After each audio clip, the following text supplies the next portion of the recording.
So if you read the recent news, it's like being trapped in a madhouse. But I'm going to explain why reading the news seems like that towards the half of this video. The first thing is, the topic for today. So I see this piece of news saying that this UK university is banning certain types of language. So what are they banning? They're banning language that is gendered. And for example, they're banning spokesman in favor of spokesperson. But as you read through this list, because they have a nice list of things that you're not supposed to say, you realize that there's a subtle distinction between, for example, saying don't use spokesman, but use spokesperson, and some other stuff that's in there. For example, don't say steward, stewardess, but use flight attendant. And the reason is this. Suppose that you tell me, well, using spokesman is making an assumption as to the gender of the person, which comes from a time in which women were just making children. So since things are changed, language should also reflect that. So we should call them spokespeople. Now, this completely ignores the fact that pervasively in the English language, as well as many other languages, the same word we use for man indicates humanity. In fact, human is human, not hue person. And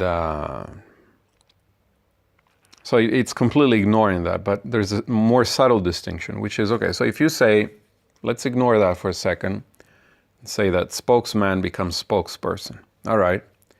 But the idea that you then find in that same list to not use stewardess, but use flight attendant, you have to see the difference there.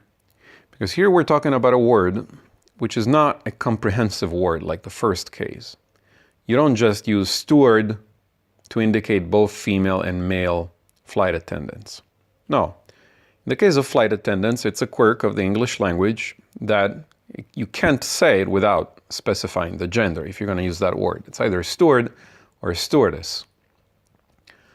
So you sort of have to know the gender of the person before you use that word. Otherwise, if you don't know it, of course, then you would use a flight attendant or cabin crew or whatever.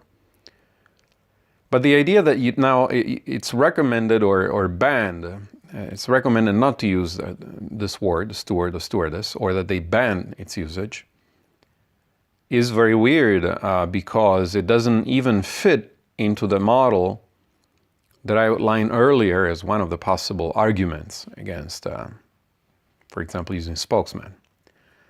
Because here, there is no mistake.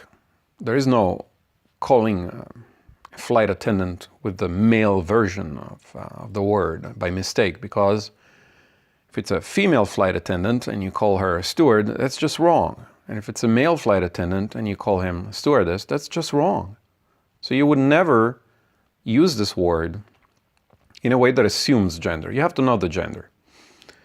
So the fact that they would say, okay, don't use stewardess, but use flight attendant, is different. Now it's no longer a case of let's not make assumptions as far as gender. Here it's about correct usage of gender being discouraged. So we have to distance ourselves from the idea of gender by not referring to it at all. That's a very different concept. I mean, the first one is wrong enough, but this is just another layer. I think overall, society has grown, it has taken a turn that goes into a direction where people are uncomfortable with almost everything. And one of the things that they're uncomfortable with is gender.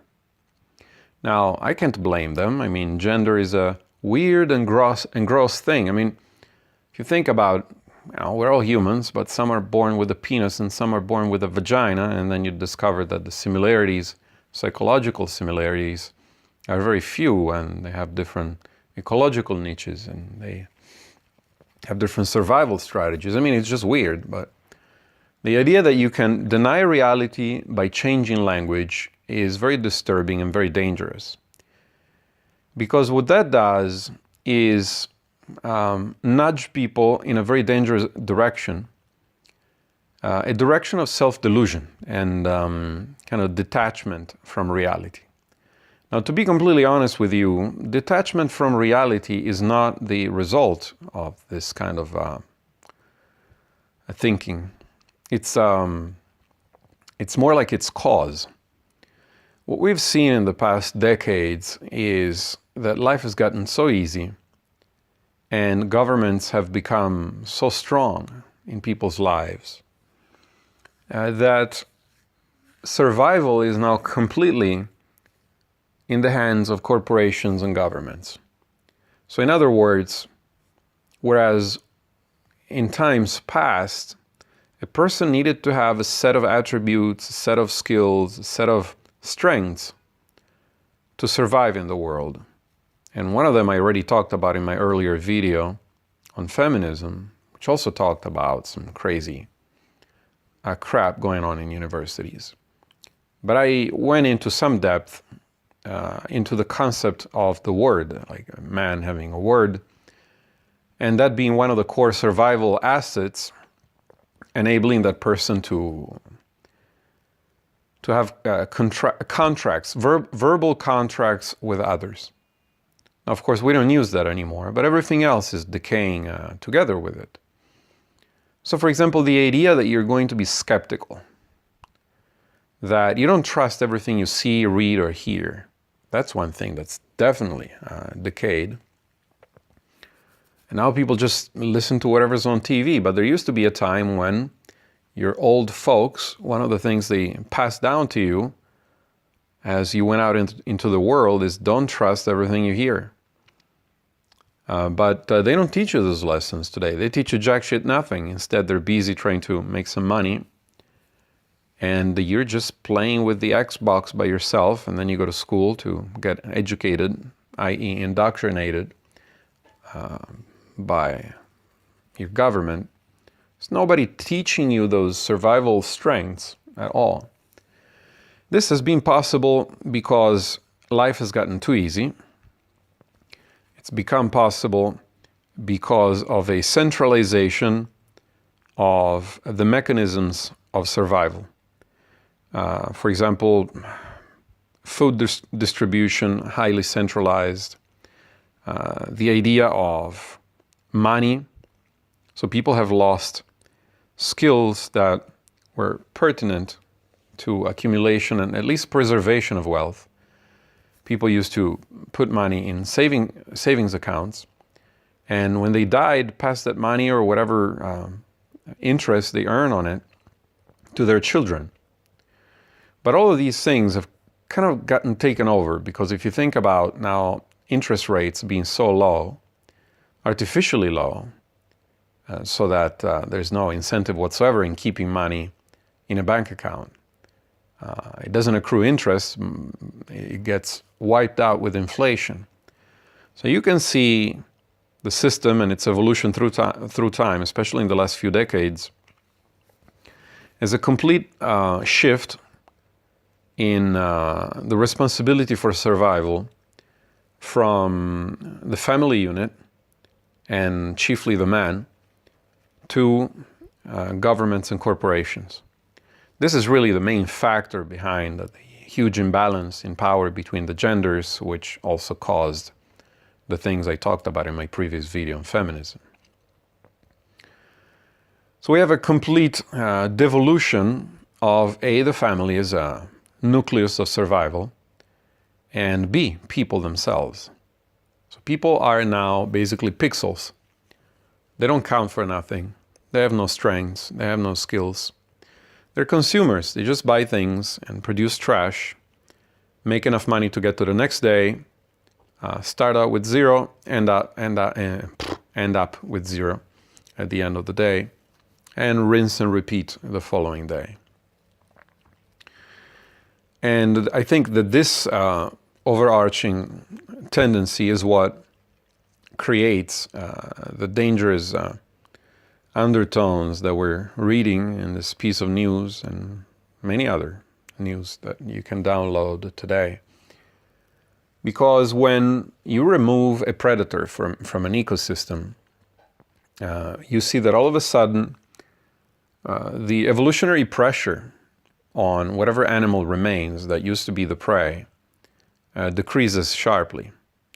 And you see a bunch of different results from that, but the result that I'm interested in right now is the fact that now, well, it used to be the case that genes have to provide some kind of an advantage for the animal because the environment was competitive and there were predators. So the best genes survived and crap genes didn't survive because of this evolutionary pressure. But you remove the predator and immediately it's just fine for, let's say, a dog to have 4 eyes and 3 paws. Not a problem, because it's just moving around, it's no problem.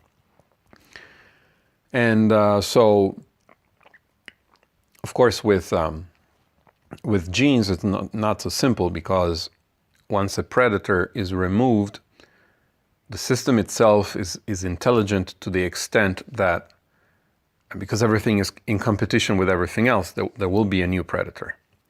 Or the animal that used to be the prey will expand until it occupies all resources, and then a competition within the species will drive the population back to sustainable levels.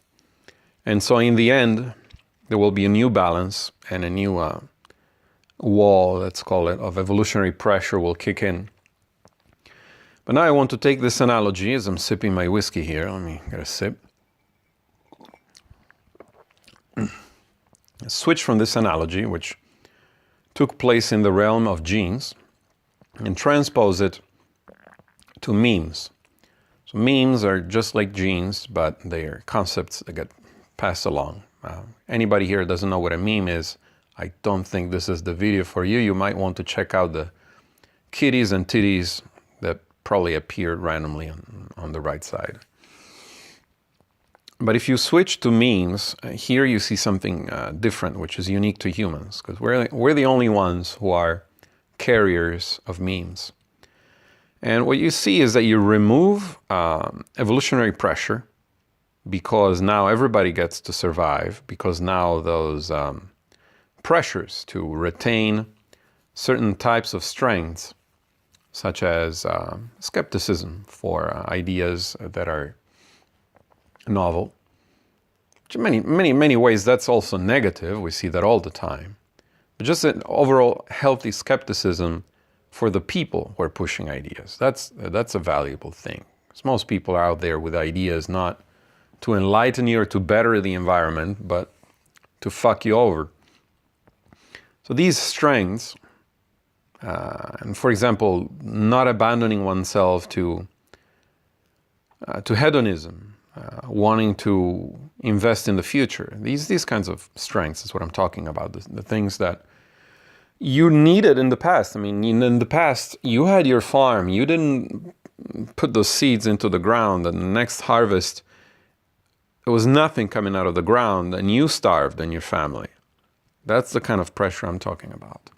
But those things have been removed, and what happens to a mimetic pool, a mimetic system, when the pressure is removed? Well, the same thing that happens in a garden when the gardener dies. All of a sudden, there's no pressure for the flowers to be well preserved, arranged, and for the weeds to be cut off. Now, everything grows. Everything grows everywhere. There is no longer a need for things to look pretty to be allowed to grow. So the whole thing decays very quickly, if you've ever kept a garden. And that's what happens now. In the same way, in the mimetic environment of a culture, of a nation, you remove those pressures that used to keep people in a state of needing to oppose some kind of resistance against the environment. Remove those barriers, and all of a sudden, all memes grow equally. So the memes that say, hey, let's just ban free speech. The memes that say, oh, men are bad, women are bad, children rock. Why don't we put more children in the boardroom? Everything grows. And people don't really need to suffer for holding crap ideas, at least for now. And we'll get into the future, what the future holds. So that's how you get this complete garbage meme that says that you can make things better if you just change language. And especially to change it in a way that removes an awareness of reality. And more specifically, what this is a meme that says, if you are uncomfortable with reality, instead of toughening up and facing up to it, because if you don't, then next harvest, you're going to be in trouble. No, instead of that, now it's all about, well, you don't like reality, no problem. Just paint it any color you want, believe anything you want, say anything you want, because in the end, it doesn't matter. The tomatoes are going to be in the supermarket, whether you believe in gravity or whether you believe that you can float, whether you believe the government loves you or hates you or wants to exploit you, it doesn't matter. Still tomatoes there. And remove this pressure. Now you got these crap ideas, and here's the problem, that most often the flowers, the plants that we find valuable are not as strong as the weeds. And there's a simple explanation for that. That is, the weed does not invest much in its environment. It does not need to produce much. It just needs to make the lowest common denominator of itself. So it's sort of selected for resiliency and being able to thrive with less water, with less nourishment.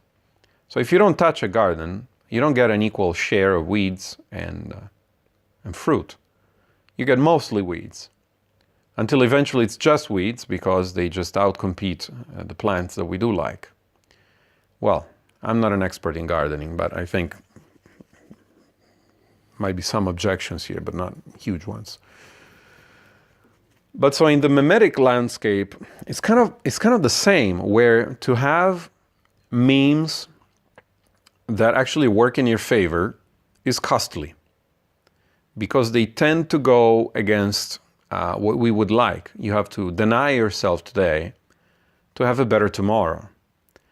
And so these memes of virtue cannot possibly hope to compete against memes of passive abandonment to the lowest common denominator of hedonism and triviality. They cannot compete because these mimetic weeds have roots that are very strong into human psyche, and things that have a cost and don't have an immediate benefit, they're selected for extinction. So what you see is that, of course, virtues, all kinds of virtues, are already pretty much non-existent. If you then tie this back into the concept that, okay, as agency and survival are shifting upwards from the family nucleus, which used to be male-controlled, therefore from the male's shoulders, floating upwards towards companies and states, then of course the man is in the same position in which these things that he used to do to avoid being a piece of shit, that were costly, at least they had some kind of reward, meaning that, well, first of all, people knew who you were. They knew whether you kept your word or not. They knew whether you spent your time at the pub or whether you were studying to become a lawyer or whether you were working on your business. They knew this. And things just happened so that if people knew you for somebody who's lazy and always drunk, you didn't end up marrying at all or very well. And now this is no longer the case. In fact, the more often you go to the club and the more you get laid, because that's where all the chicks are going to show their ass and their boobs.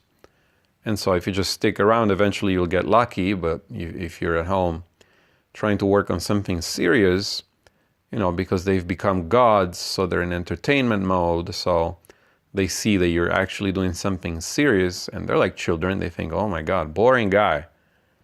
You know, he's not getting thrown out of the club through the window.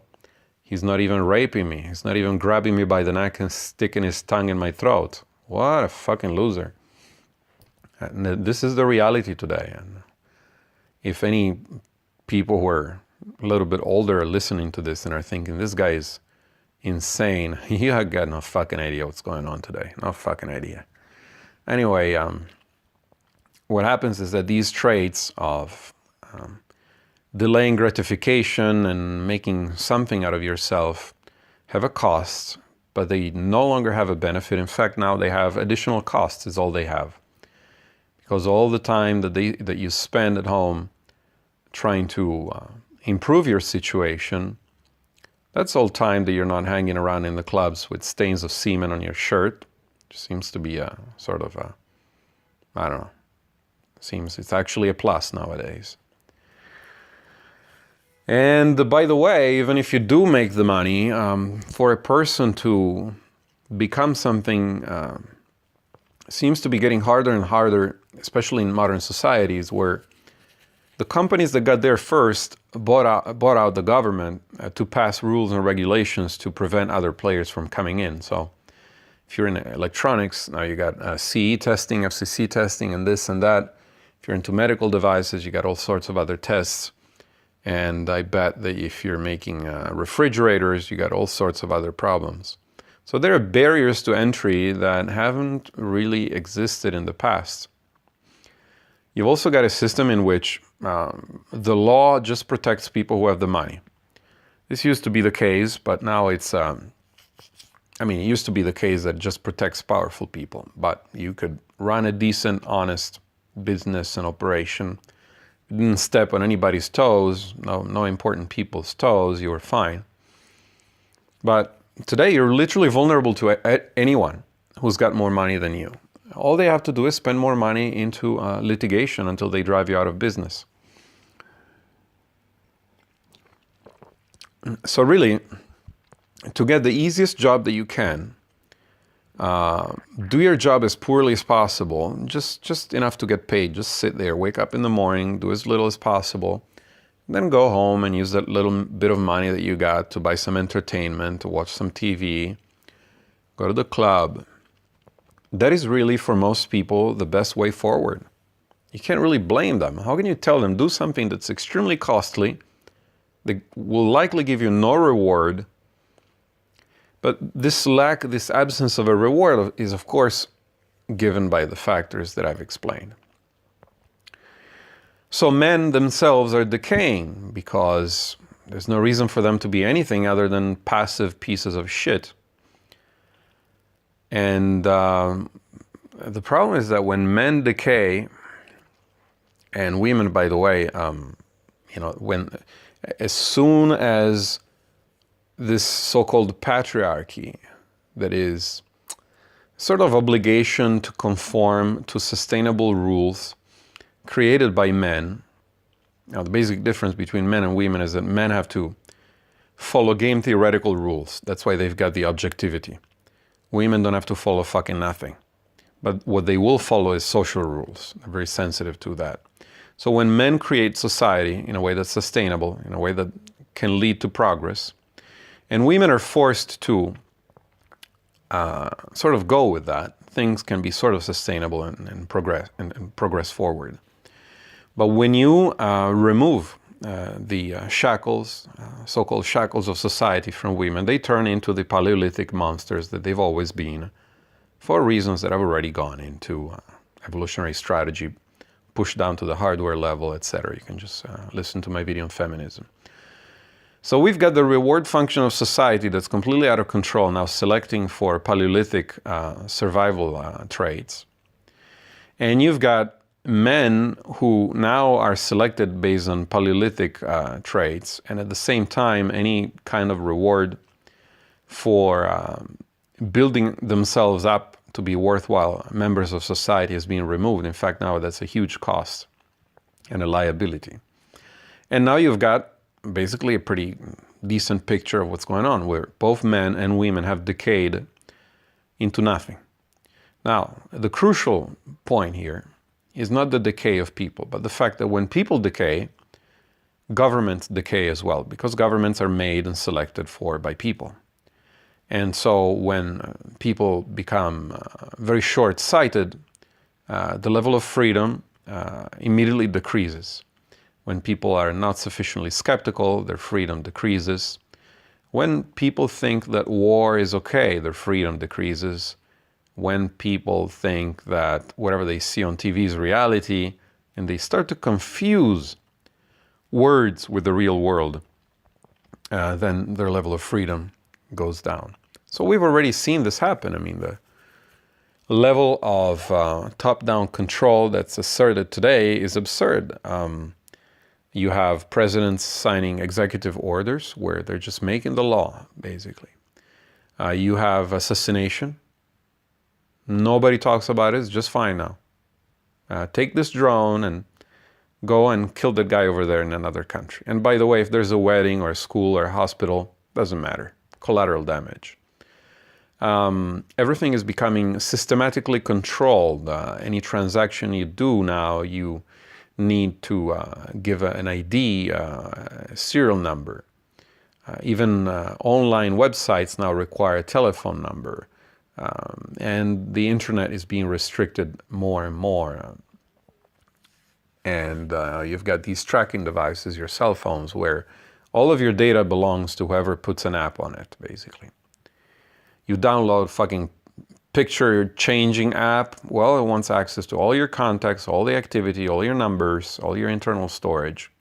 And people just click yes because they're fucking stupid. Because as I've said, one of the strengths of survival, to be skeptical of people's intentions, has decayed. And they think if you've got nothing to hide, then who cares? Take my data. Yeah, well, you will live to regret it as others have lived to regret it before you. So this is the context in which you see this kind of news coming out, that now people think, well, it would be a good idea if there was no gender. I mean, gender is a messy thing, leads to competing interests, and it's just messy. We don't have the balls to deal with it anymore. We don't know how to behave. And so let's just get rid of it by words, by changing language. And of course, here, there's a certain aspect from which this is just naive and childish thinking, and the fact that it would be enacted by university is deeply troubling. But as I've said at the end of my last video, at this time you're losing your universities, and that's what's happened already. From the other point of view, the most dangerous facet of this is not even detachment from reality, but it is a sort of pervasive acceptance of censorship and pervasive acceptance of the fact that generally offending people is a bad thing. So even on TinyPic, just this site I was using today to upload a picture, gives a URL. There's a little flag at the bottom that says, hey, this picture offends you, report it here. So now it's literally pervasive. Every website, every company, every state, every group of people join a Facebook group, can't offend anybody or they kick you out. Now, who's doing that? Is that some evil Georgia Guidestones mastermind, Bilderberg, secret cabal kind of psychopath? No, just a guy. It's a random guy, one of millions. The average guy believes that it's fine to censor people if what they say is offensive. You see the vulnerability here that's being opened, wide open, into the system.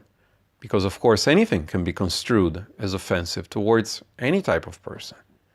And so if you criticize things that are irrational, but that offends people, now you can't criticize things that are irrational. Interesting, huh? It's interesting because humans aren't doing anything here.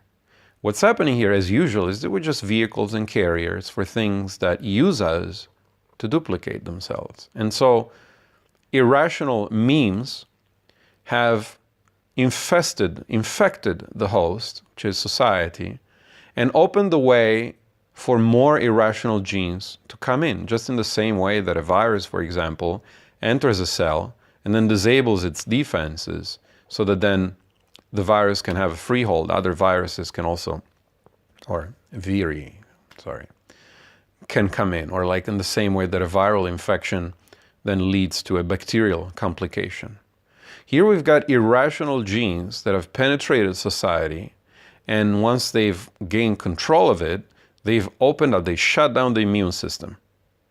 The immune system, one of the immune systems, mimetic immune systems of society, has been that people could criticize ideas. If an idea is irrational, people say, look, that's stupid. So they've shut down the ability of the system to defend itself from irrational ideas. Because now somebody from the middle of the desert gets to Sweden or Canada, sorry, the news was for Canada, and say, you know, be praised, Allah be praised. Can't say anything about that now, it's illegal. So it's interesting to note how humans are useful idiots in the very truest sense of the world, in that they have no agency in all of this. But I'm going to go one step further and finally get to the point of the video in explaining to you how humans here don't matter. That's, well, let's not get too much into details or detours. When I talk about people and I always point out their flaws and their defects, in the end, I'm just bitching, you know. I don't go out with a chainsaw and chop people's heads off. But here's the thing, I'm just a guy. And it's not me that you should be worried about. You should be worried about one thing, that when I point out one specific flaw of humans, and I say, these people are now becoming unfit for survival. They've now surpassed the threshold where they've gone down from worthwhile humans to average humans to shitty humans to animals, and now they're below the level of animals, because animals, say whatever you want about animals, but at least they look after their own welfare, their own well-being. And if they sense something is too hot, they move away. They sense that it's too cold, they find refuge. And if they're hungry, they look for food. And to that extent, they're rational. Short-sighted, but rational. Now, humans have reached the point where they're below an animal in the instinct of self-preservation, where they will go along with things that are completely undermining their future survival, such as signing up for, you know, I was talking to this guy yesterday, he was showing me, look how nice, look all my credit cards inside my phone. You see, I have all my credit cards right here on my cell phone. And now I can pay with my cell phone. I told him, you will live to regret it. And he told me, but it's convenient. And I told him, yeah, I know, it's very convenient. Absolutely, no argument there. But you're trading your safety for your convenience, and there will be a day, and it won't be today, it won't be next year, but you will see the day when you will regret it. Because he was a young guy, so he will. You know, with a cashless society, you can be shut down at any moment. You can be tracked in anything you do. And I hope that people who follow my videos are not still in the fucking mind jerk of, well, I don't have anything to hide. It will be used against you, one way or the other. It will be used against you now. And when we get sufficiently powerful AI algorithms, it's going to be used against you to an insane degree. But that will come in the future. But for now, to finish this reasoning here that I started, humans have devolved to below the level of animals, in that they can't even be expected to look after their own basic well-being, welfare, survival. And I'm here bitching about it and telling them they fucking suck. But I'm not the one you should be worried about. And there's a reason. That humans have a master, evolution by natural selection. And the master happens to agree with me on one thing. The master doesn't want you to go to space, doesn't want you to be immortal. It wants you to make babies, all points on which we disagree. But on one thing, it agrees with me. And that is, living beings, as long as they're alive, even if they're not traditionally thought of as alive, like states, any structure that endures through time, has to have the ability to look after its own well-being, meaning fend off attacks and guarantee its continued existence. Any life form at all, even things that aren't really alive according to what we think of as life, but any enduring structure through time. And see, this master, evolution by natural selection, is kind of violent and kind of sort of matches the definition of the angry God that people used to give. That is, it's everywhere, sees everything, takes everything into account. There's not one action that you can do while you're in your private comfort of your home that it doesn't take into account in this huge calculation of how genes mix and evolve. And it happens to be a really, really angry God because the way it operates is by wiping out things that aren't to its liking. When they get wiped out, normally it's a very painful process. And so I was saying, I agree with your master in one respect, and that is that things that cannot look after their own well-being cannot be allowed to continue forward. But see, I'm like an early warning system.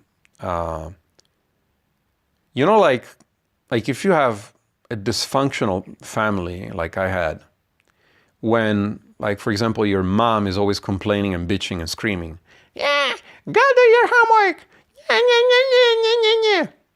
And the dad comes home, and the dad doesn't say anything. He just hits you. He just beats the shit out of you.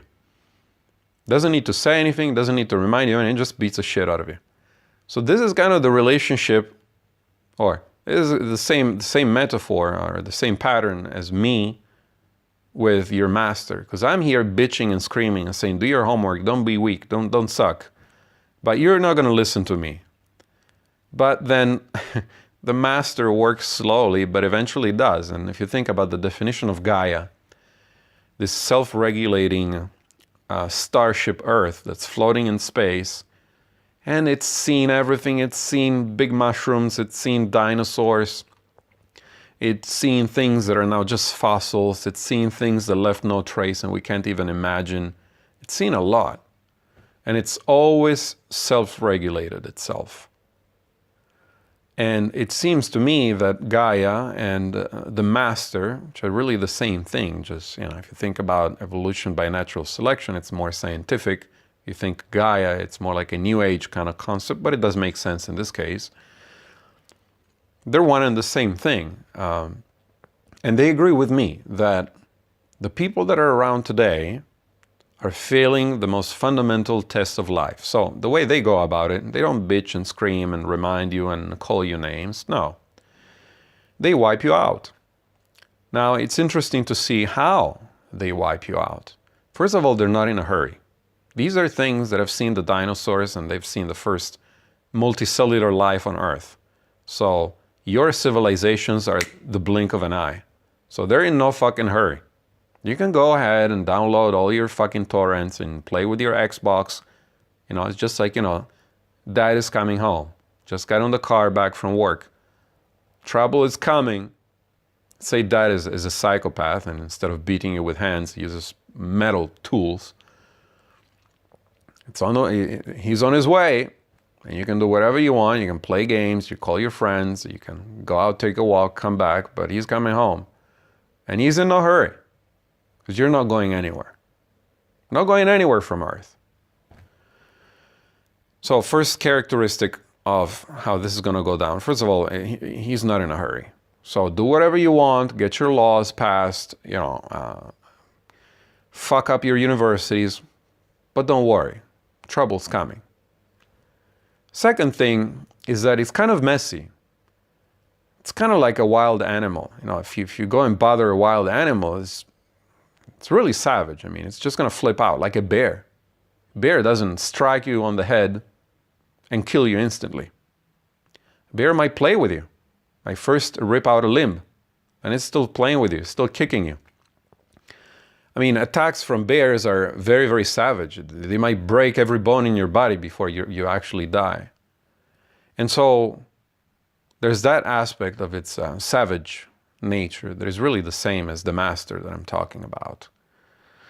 And like you can think about competing hominids that ended up losing to Homo sapiens. You know, they didn't just all of a sudden lights went out. No, they were outbred, outcompeted, ended up out in the cold, eaten by animals or with their skulls smashed by a rock. And if you look at civilizations in the past that were outcompeted by other civilizations, also they didn't do very well. For example, look at the phenomenon of African slavery into North America, for example.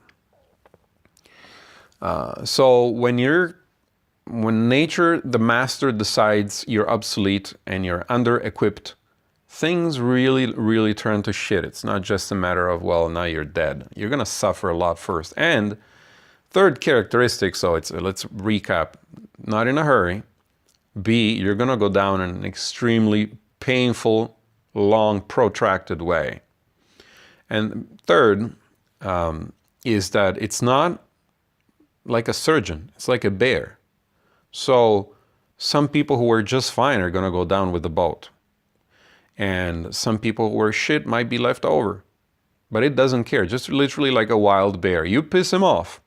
And I don't care who's around that camp who didn't do anything. They're also going to get eaten or maimed or whatever if they get caught. And this is the way it operates. So it seems to me that even though I'm here telling you, people have devolved and now they're just absolute filth, actually, there is no problem.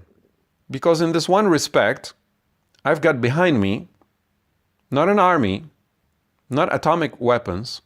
I've got behind me the most powerful force on Earth, which is physics. And one of its special manifestations, which is evolution by natural selection. The process by which some things endure through time and some others don't.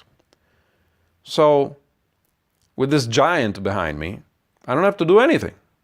I've tried warning you, didn't really work. All I have to do is stand and watch. And so when you see all these negative news and how society is going down into tyranny, you have to think about it. Finally, I'm getting to the point of this video. You have to look at it this way. It has been reported to the highest authorities and has been acknowledged by competent parties that humanity, or a large chunk of humanity, is now unfit for life on this planet or life anywhere. And a decision has been made that they are no longer going to be here very soon. And everything you see now is a preparation, is a deployment of pieces on the chessboard, in preparation of the calling. So, as I said, the master is very violent. It's not just going to take your home. It's not just going to kill 2 or 3 of you. It's coming down for a massive reconfiguration of the gene pool on Earth.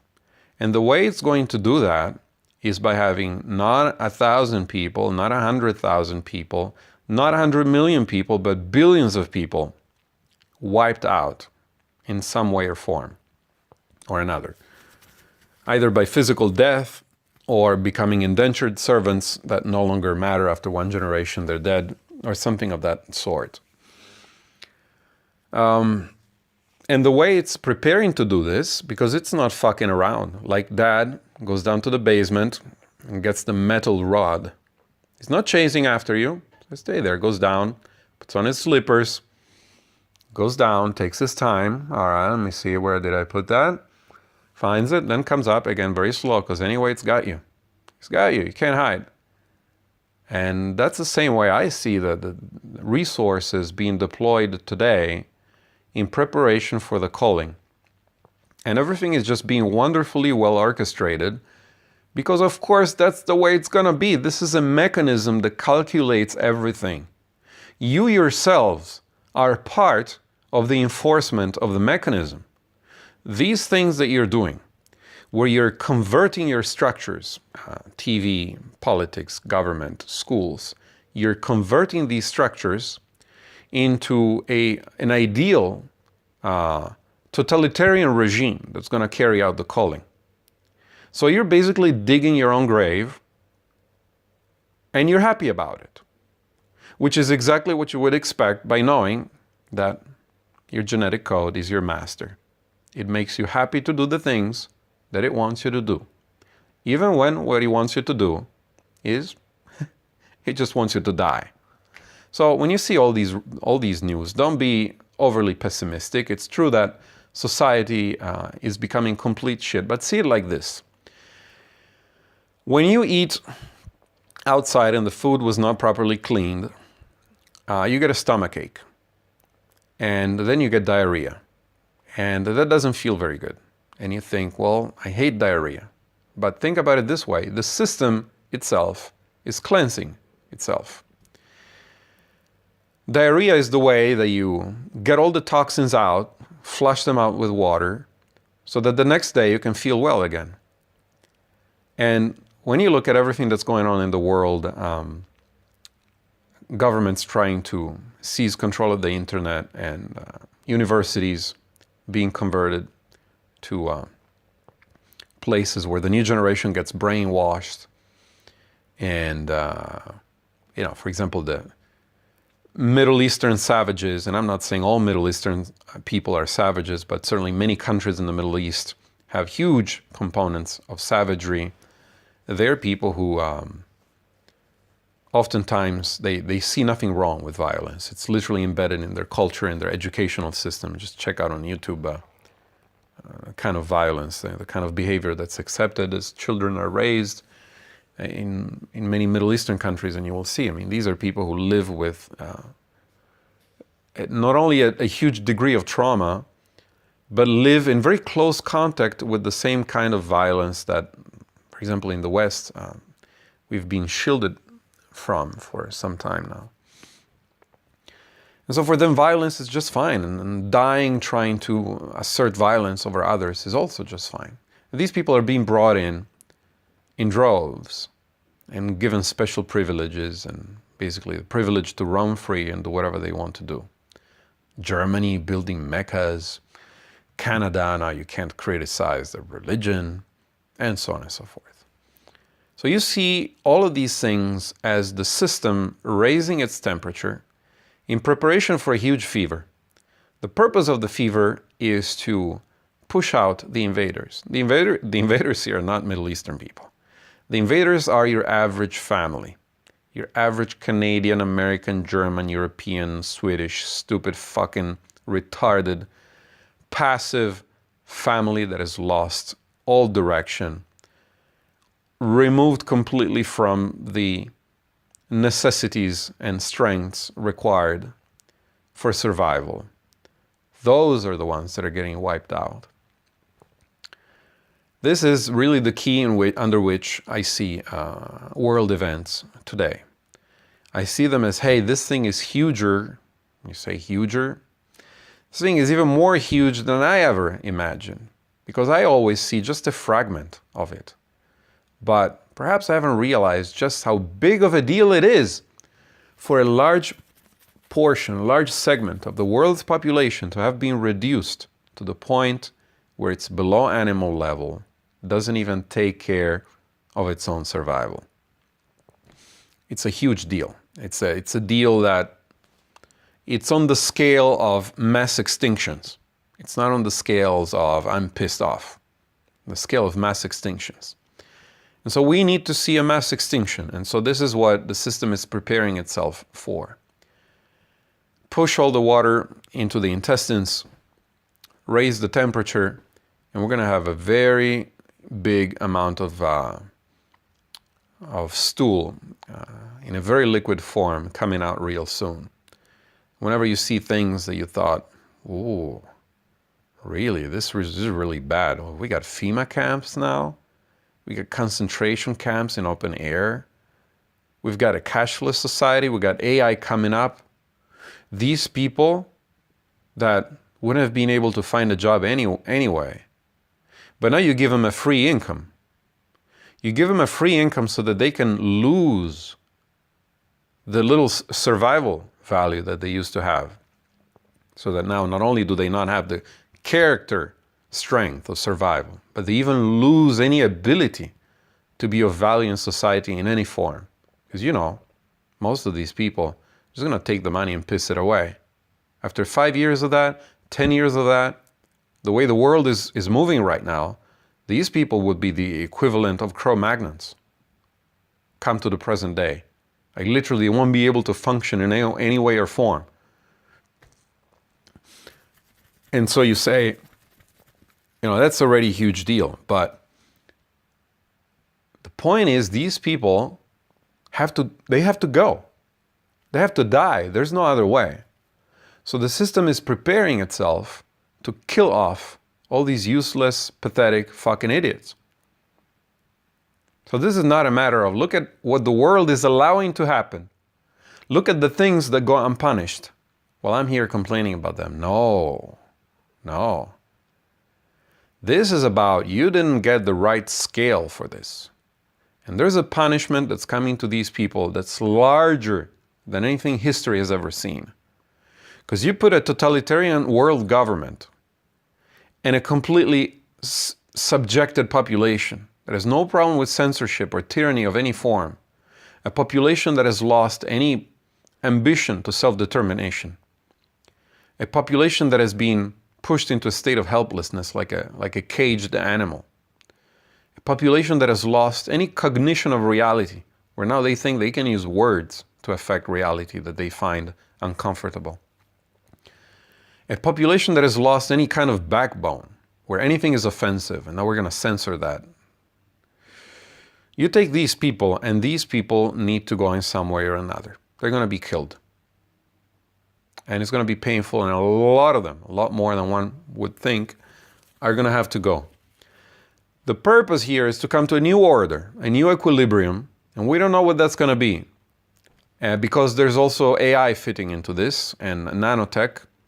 So you could say that Gaia is self-regulating according to all prototypes, according to all old rules, as if nothing else was happening.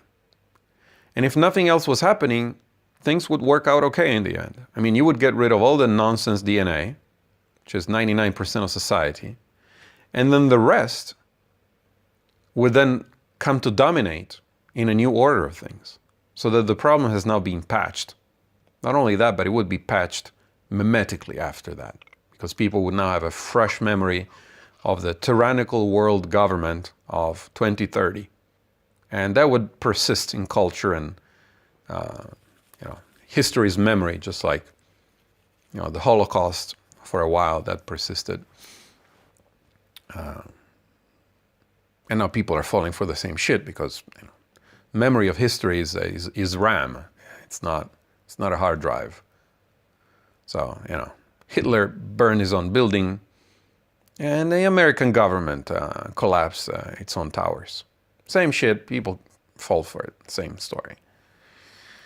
So actually, the interesting point to finish this all up is how is this ascent of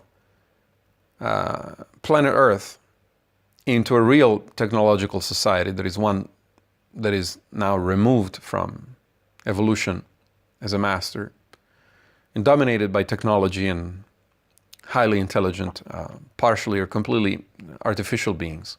How is that going to fit with the punishment that's being prepared for the weak, spindly limbs and a dream, meat sacks, water bags of humanity of these few decades?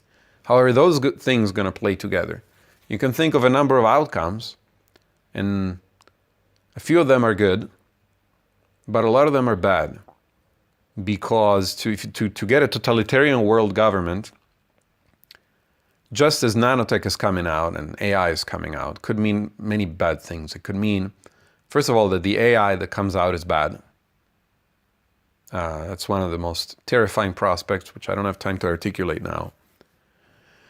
Could also mean that we get into some sort of a so-called stable state in which AI is not developed, but we get into some kind of North Korea